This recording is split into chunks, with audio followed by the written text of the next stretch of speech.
Big news in the banking world. 22 major banks just aced the Fed's 2025 stress test. They're greenlighting record dividends and buybacks. But hold on. These scenarios were softer than last year's. Should we celebrate this win or stay skeptical? Watch the full video to find out why passing the test doesn't mean they're bulletproof.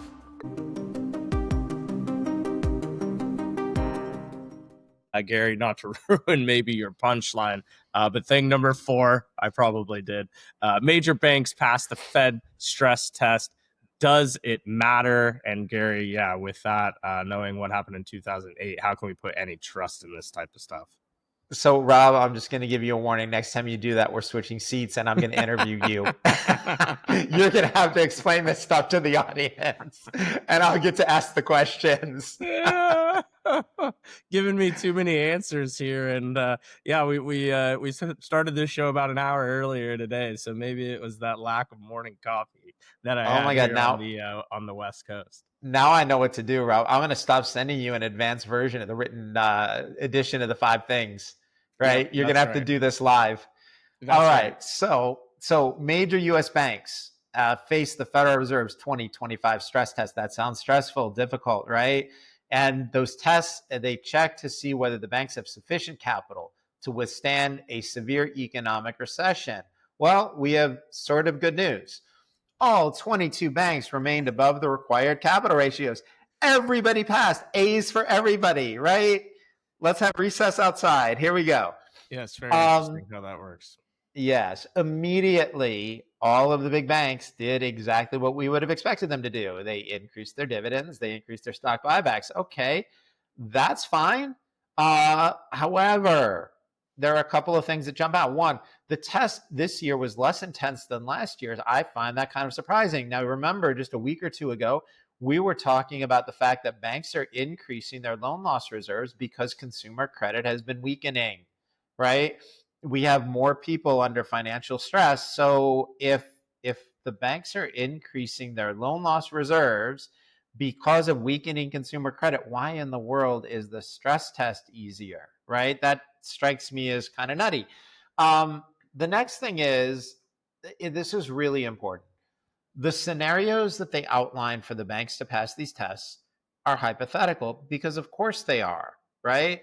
But once you get into the real world, when things get out to the tail end of crazy and nutty and difficult, right? Things never play out like they did in the stress test.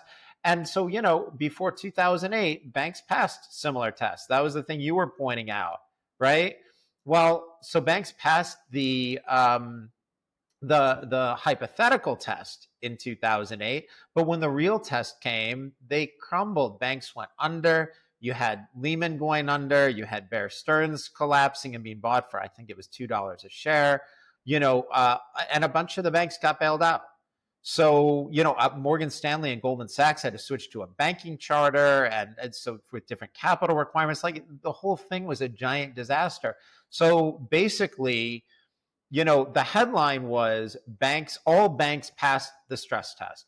I would reframe that to all banks passed a meaningless test that will bear no resemblance to any kind of real world stress that they may face in the next few years. Yeah, Gary, with that, obviously, it doesn't seem like there's much meaning to these tests. What is a fix, or is there a potential fix? I mean, how do we need to be holding these banks accountable? Who would even do that? What does a fix look like, or a solution? So that's a really good question. That's the important question. And we should answer that instead of just complaining. And by the way, to give you a sense of how inaccurate these tests are, I read something over the weekend from Lax Ganapathy at Unicus Research. Lax is a friend of DKI. She's somebody I really respect.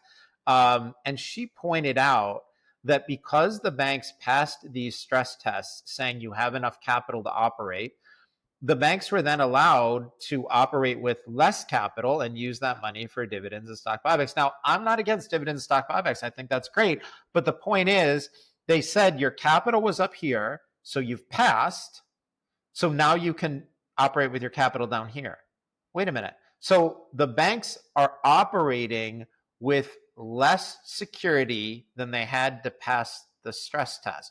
This tells you how little the test actually matters. The test is a bunch of nonsense. Here's what I would do, right? I think, the answer is we're going to have bank failures um, and government bailouts as long as we keep operating this way. So raise your hand if you want to do another 2008 style bank bailout and have our money going to bail out the banks. Okay, I'm assuming that's nobody, but hey, if you're in favor of that, put it in the comments. I'm dying to see who you are writing that. The right answer, because we have low confidence in these tests, our solution is to inform the banks right now there will be no further bailouts. That's it. We tell them now. They just passed the stress test. They do not have stress. They just increased their dividends and buybacks. And we tell them, listen, you do what you want. You can take on additional risk.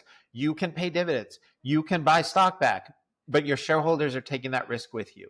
And if your bank fails, all of the executives, you're all going to lose your jobs. Your pension funds, your stock options are all going to be worth zero. Your shareholders are going to be wiped out. It's all going to zero. The thing that we had where the banks get to have capitalism for their profits and socialism for their losses is a really bad idea. And look, I'm not the first person to come up with that idea, but I think it's a really good descriptor. And the reason it's a good descriptor is because people, every time this happens, people say capitalism has failed. Capitalism hasn't failed. We don't have capitalism when it comes to our financial system. We should, but we don't. And one of the great things about capitalism is failure. People who make dumb decisions, who take bad risks, go under. They go bankrupt. And their shareholders will go bankrupt with them, and their executives will lose their jobs. And if they don't want that to happen, then they should operate with a greater degree of safety, with more capital on the balance sheet, on the books. If they want to act like a hedge fund and leverage up and earn high returns, go for it. But somebody should tell them today, right now, you have capital, you are secure, you are safe, we're not bailing you out. If you do stupid things, you'll suffer for it. So that's what I would like to see happen. Now, this is a great idea. And yes, I'm saying my own idea is a great idea, which is why it will never happen. It's simply not, it's not going to happen. I get that it's all a pipe dream, but it would fix the problem. Yep. Makes sense, Gary. And yeah, it's just an unfortunate situation where you have these standards, or at least this information that gets put out, the public reads it, everything's good, but in the background, you know that things are not great, and the situation can be quite dire, especially as we saw in 2008.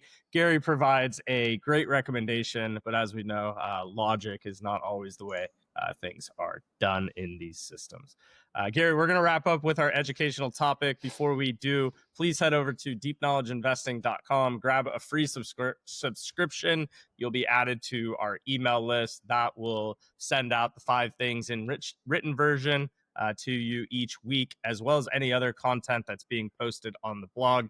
Please note some of that content will be blocked due to premium access for our premium subscribers. That's $100 a month, and a subscription can be had on our website.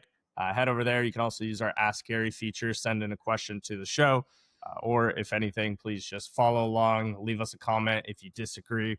Would love to hear that, start some conversation, and maybe even have some of those topics show up on the 5 things.